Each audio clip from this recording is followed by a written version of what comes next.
members of the British Armed Forces, prison officers, the police before they became weak and woke, and ambulance crews.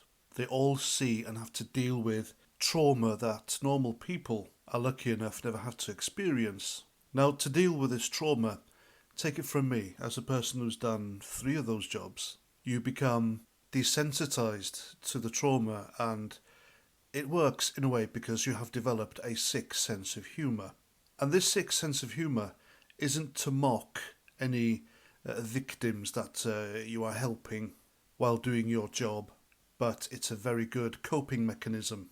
For example, a story I heard whilst I was in the army is there was a SAS selection course in the Brecon Beacons in South Wales. Now, this was in midwinter, and those of you who have been to Brecon as part of the British Armed Forces, or the Army in particular, you will know, you will experience, or you can experience, all 4 seasons in one day. It's just bizarre.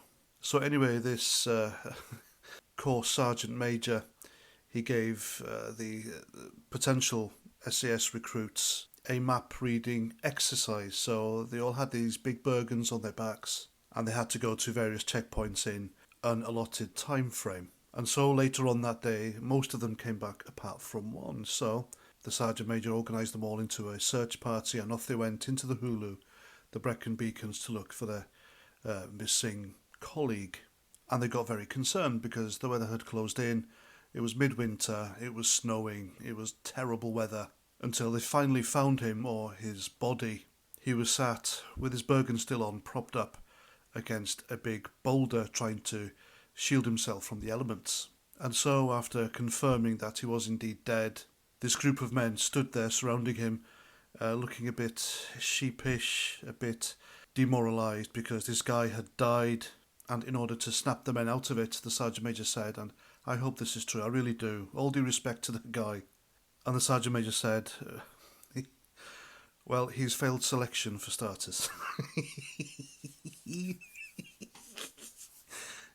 And that snapped the men out of it, and they took the poor guy down and back to barracks, and that was that.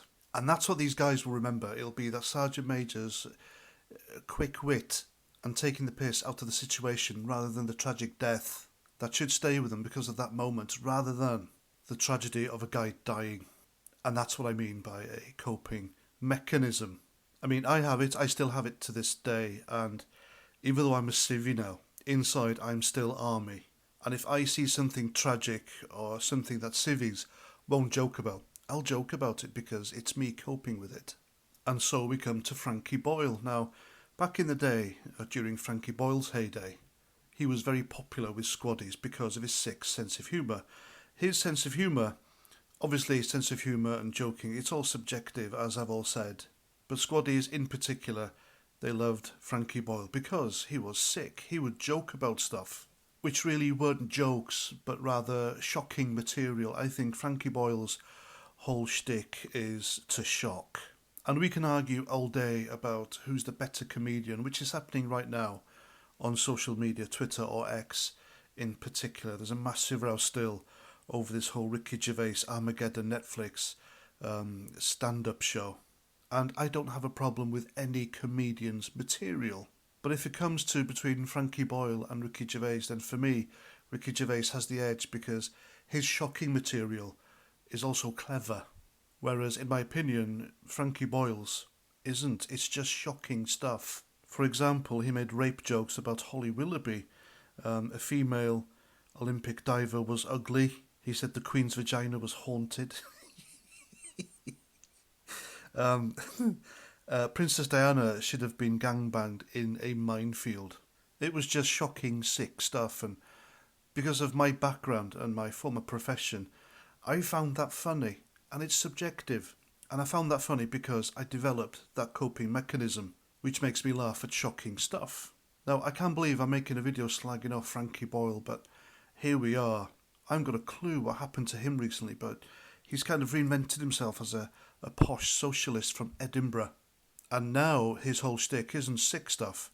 It's just, it's anti-right-wing stuff, anti-conservative stuff.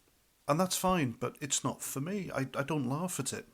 But because I truly believe that right-wing conservatism far outweighs the left-thinking politics in this country. I think it's out of touch, and that's the only problem I have with it.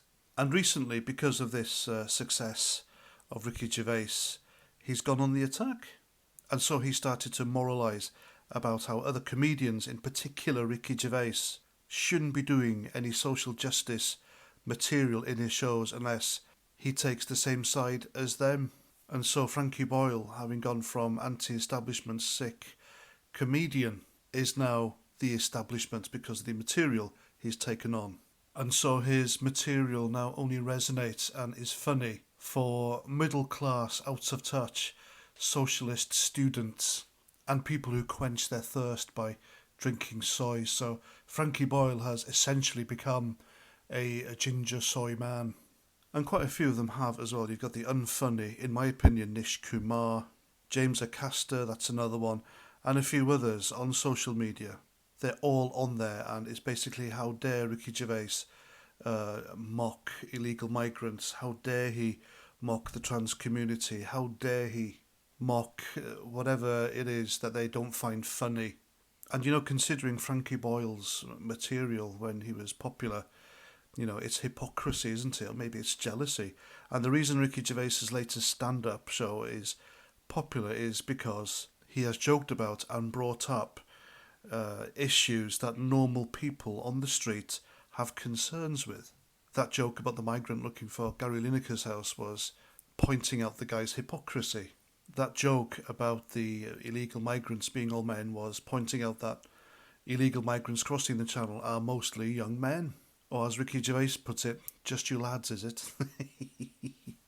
And somebody asked me the other day, I'm not sure if it was on my channel here or on Twitter, it's funny how a woke streaming giant like Netflix have allowed someone like Ricky Gervais to mock woke social justice issues. And I agree, well, maybe it's the turning of the tide, isn't it?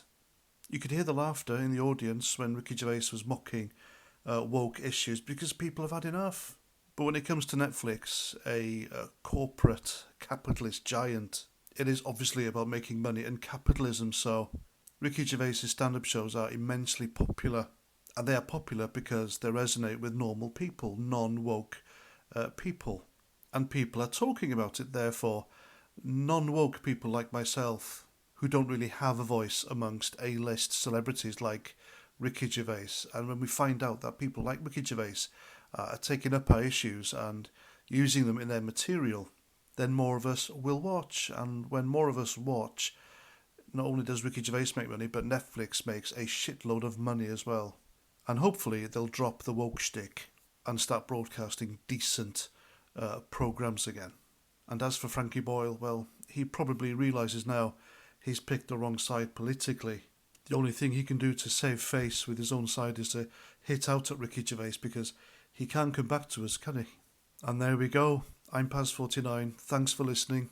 And until the next time, Roger Trout.